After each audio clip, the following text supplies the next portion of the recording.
Okay, I was going to type all this out, but I figured a video would just be easier. So, I have Nintendo sussed. I know what they're going to be doing.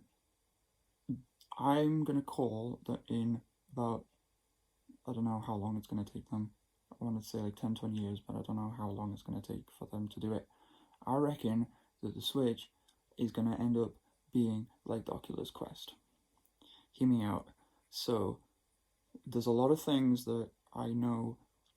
I've seen patterns and stuff and like things online and blah, blah, blah, and I've never been able to piece them together so far. But literally just now it all clicked in my head, and now I've got a clear sort of image of where Nintendo's heading with this, right? So,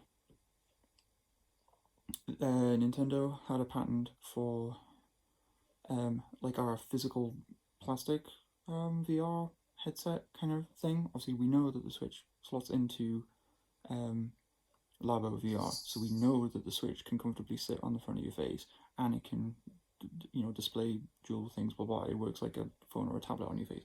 We know this. So I reckon that the Labo was like their sort of beta test to see if that would work. There's apparently been a patent floating around for this sort of hard plastic. Obviously, they didn't want to spend the resources on like the plastic in case like it didn't take off or like didn't work or whatever. So that's why they went with the cardboard, is like to kind of sort of test the waters or whatever. And then if everything's hunky dory, then they'll bring out a new, like a proper unit. So there's also another pattern which I saw floating around, which was like Joy-Con. So you take your Joy-Con off, but it was these ones where instead of like, I've got one here actually. 2 seconds. Right. Okay. So this, yeah. So the pattern was, it's got. Hang on, what's the best way to hold it? Like that, I think. Okay, yeah. So it's got a hinge like here-ish. So the whole thing kind of bends, kind of like, imagine like there, like where my finger is, imagine that all bending like that or something, like a hinge on these, so it ends up like a kind of curved sort of thing. And I was like, why would they file a patent for that? Like, why? What would they gain from that? Like a hinged Joy-Con that you kind of snap back in and then snap on and then snap off and then kind of tweak it a little bit. And I was like, why is that a thing? Because they're probably going to try and do something like the Oculus Quest controllers, or like the Oculus whatever controllers, like the kind of tactile sort of, VR when you grab stuff. They're probably going to have like, when you bend it over, they'll have like some sort of, maybe like a thing under here, like a grip thing, and it'll let you grab stuff in VR. Now, you might be saying, Joy-Con, VR, how obviously these can like be tracked. They have a gyro inside and accelerometer and all blah, Who's to say that they can't put cameras on the back of the Switch? They've done it with the 3DS. They put two cameras on the back of the 3DS. They can put cameras and stuff. Easy. So who's to say that when you've got the thing on your face and the Switch in with the screen facing your eyeballs, you can't put cameras on the outside, inside out tracking for these boys. Flip them over, you've got your setup, right? And it's your hands-free. I forget if it's 3DF or 3DOF or 6DOF. Is it 6DOF if it's inside out tracking? I can't remember. Either or, you've got an all-in-one VR headset. I reckon that's where they're going to go with it. They've also, and then obviously if you've got cameras on the outside of the thingy, they could either be proper cameras, because you could do pass-through, maybe, I don't know, it depends how they do the cameras. They could have just infrared cameras, so they could have like little infrared dots all the way over this, just like the Oculus controllers, and their camera just sees those and picks it up. Easy, that's your tracking. Imagine Legend of Zelda swinging a sword like that. You got the thing on, you're seeing Link's sword. Could be a thing. Metroid, very like the Prime quadrilogy now. Very first person. Obviously a lot of emphasis in those games on like HUD effects and like steam and smoke and all, it's all HUD and helmet and stuff. I'm gonna do that. They're gonna make a Metroid VR thing. Why haven't they released the Metroid Prime trilogy yet? Because if they did it now, I mean, fair enough, they could easily tweak it for like, just handheld and blah, and playing it like that. But to me, that seems like a kind of a little cash grab. Obviously, it would spark sort of excitement about Prime 4 and stuff. But why release it now? If, say, because if the hardware, this whole VR sort of setup kind of thing, hardware isn't sorted now, then there's no point in releasing it, because they release it now and people play it and handheld mode and blah, and it's cool and stuff. And then later down the line, they have this sort of super cool new hardware on this new Switch, and then they re-release it, like the Prime Trilogy again, but in VR. Like, people just be sick of it. So that's probably why they're holding out to perfect this, if this is where they're going with it. And then they're gonna obviously that's gonna be closer. The release window of the trilogy, if they do it in VR, it's gonna be closer to Prime 4, because it's gonna be Prime 4 is probably gonna be nearing the end of development at that point. So it'll get more hype about Prime 4 at that point, and they'll be able to test out this new hardware that might be out at that point as well. And it means that people don't have to play through the trilogy twice and like rebuy it or whatever. I reckon that's their strat. Because at the moment this is like super lawful. Obviously, everything. This is like the original 3DS. Like, obviously, there's gonna be like so many more iterations of the Switch. But I reckon that's the way that they're gonna go with it. What else was I thinking about? Yeah, Retro Studios, the guys who did all the Metro games, and then the Prime 4, for some odd reason, Nintendo decided to develop it in-house, first-party Nintendo. Why would they do that? Why wouldn't they just instantly get Retro to do it? My guess is that they're probably planning on this hardware, and they wanted to develop the game in-house Nintendo alongside, like in parallel to the hardware, to make sure that it all was compatible and stuff or whatever. They probably realized that they couldn't do as good a job as Retro, because Retro are the Metro Prime guys. So, they probably realized that they couldn't do as good a job as them, and then handed it over to them once they probably knew that it could work. So I think, I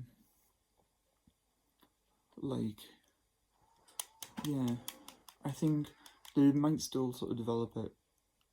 Like, they've probably got the hardware, and then they're probably, or like testing the hardware or whatever, and then they're probably like, they'll work through studios rather than just all first party, like in-house Nintendo working on the game and the thingy. They'll probably just be like, let Retro do the game, we'll do the hardware, and then see if we can make them work. And then I reckon this is a thing. I'm gonna call it right now. I'm gonna place my bet on that. So in years' time, X amount of years, I don't know how long it's going to take to happen, but I reckon we're going to get an Oculus Quest style sort of Switch setup, where these kind of flip out and you have different grippies and stuff, and you have your thing on your face.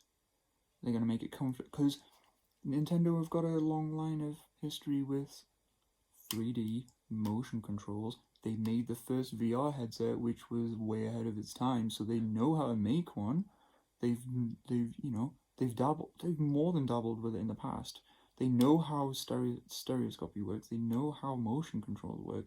They know, like, all the ingredients for VR. Nintendo have a very sort of extensive backlog of, like, they know how it all works. They are like so I reckon they are watching the VR space like a fucking hawk.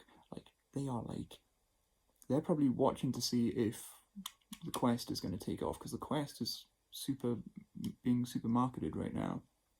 It's all over the place. Facebook are trying to get it into like the mainstream and get everybody getting a Quest.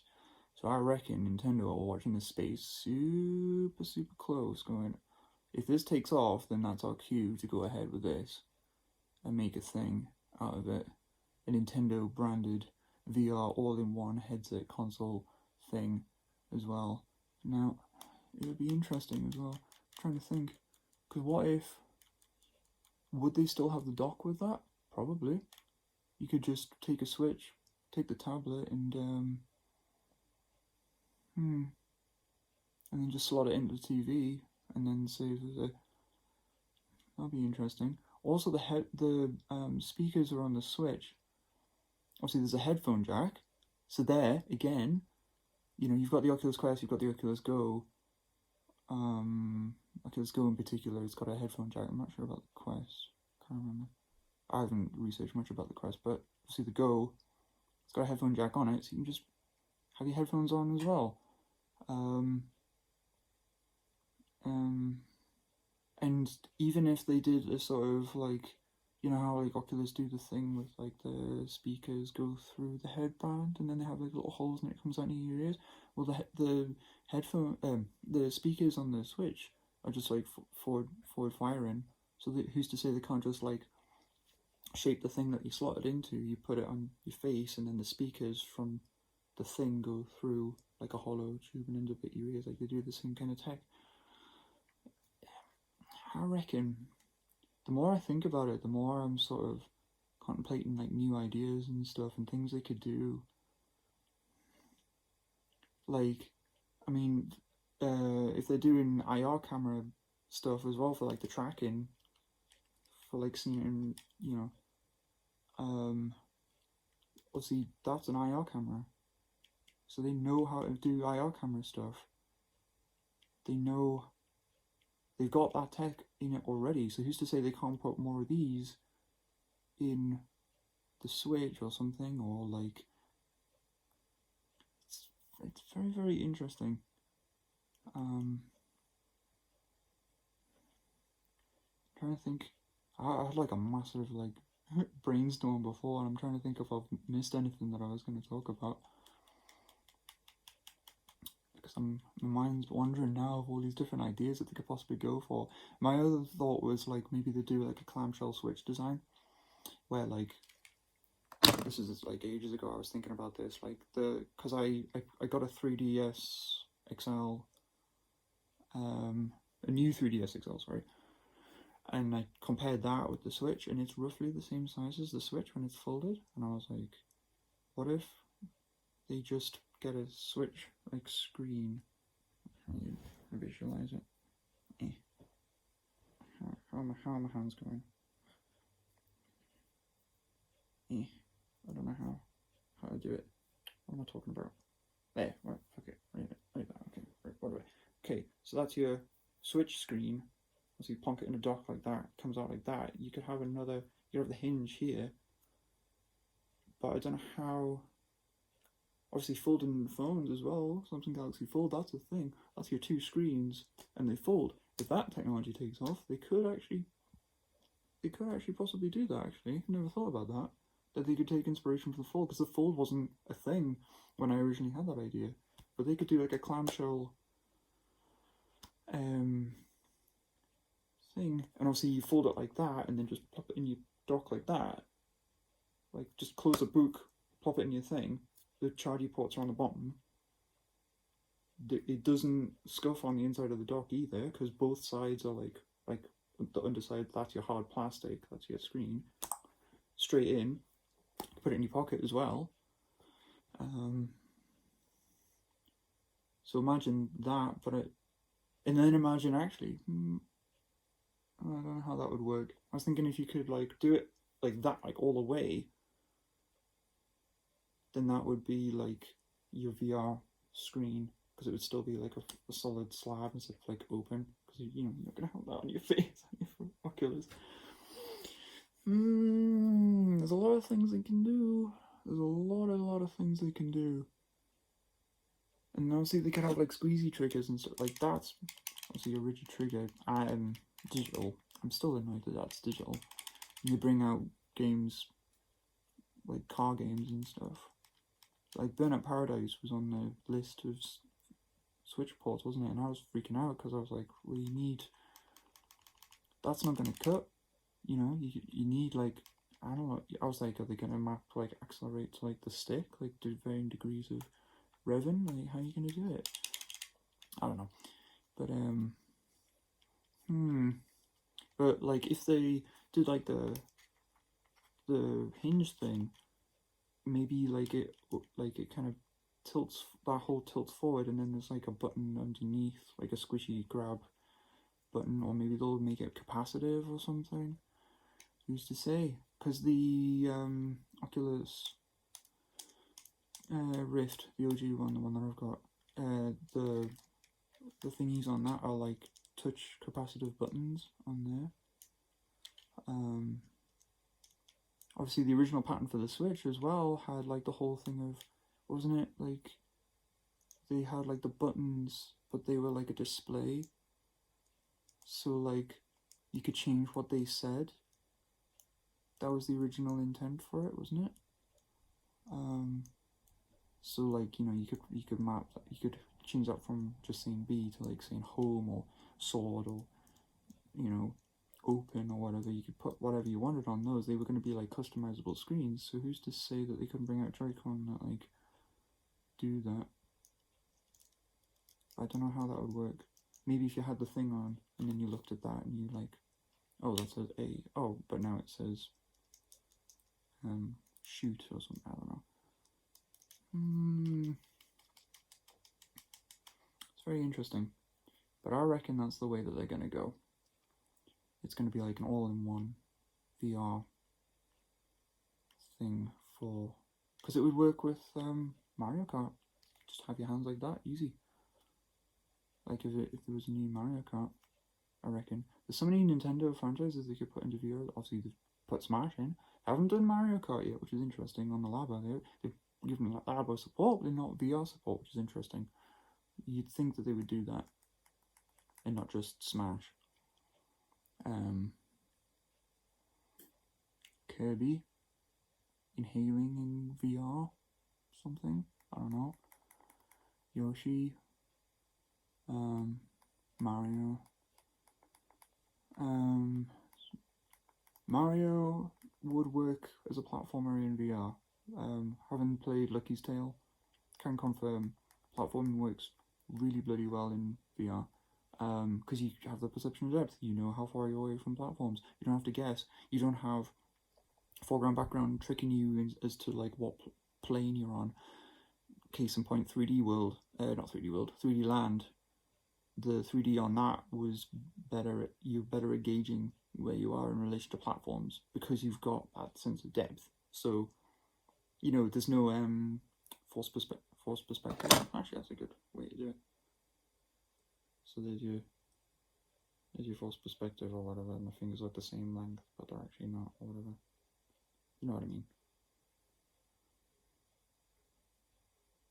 Like that whole thing, whatever. Oh, I've got a giant finger. Like, you know, if you're Mario and you're jumping from that top finger down to that one, and you're like, yeah, okay, I can make that jump, but then you realize you're not here, you're actually here, and you fall to your death. That's the problem. Whereas in VR, you don't have that. You're there and you see this, but you see this way back. So you're like, oh, it's all the way over there. If I jump off here, I'm gonna die because I'm just gonna go here. I'm gonna fall down here instead of landing here. So,